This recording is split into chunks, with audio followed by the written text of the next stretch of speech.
Hi, I'm Evan Jonigkeit, and my Walnut Street story is from the spring of 2006.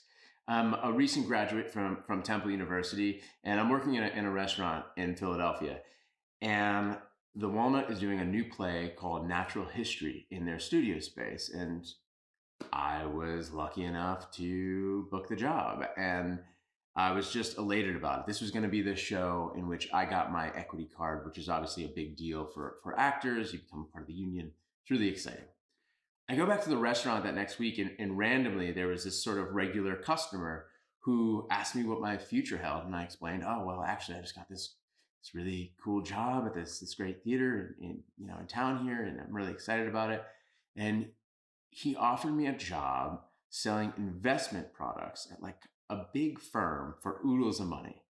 And it was just a strange occurrence. And I thought about it for a minute. And I said, "Oh, I've been working towards this goal for a really long time, and I really want to see where this goes. And I would love to be an actor, but I'm not sure if it's really feasible. So I'll let you know." And I go through the rehearsal process at the Walnut with these amazing actors and directors and all these creatives that are able to earn a living wage and able to sustain themselves and have families. And I'm just seeing what a life in the theater could look like in Philadelphia. And it was a kind of a magical experience. And opening night is just amazing. It's a one of a kind experience at the Walnut, as I'm sure many of you have experienced if you're watching this.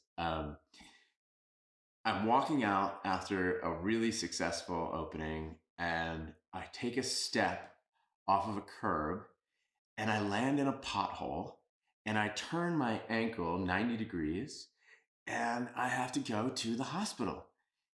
And I'm informed that I'm now going to have to walk around in a boot for the next 2 weeks. I call Mark Sylvester, I call Bernard Hervard, I call the director and my castmates, and I explain what's going on. And everybody was so supportive.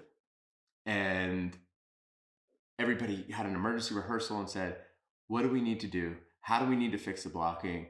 You're going to be fine. Do what you can, and we're going to make it work."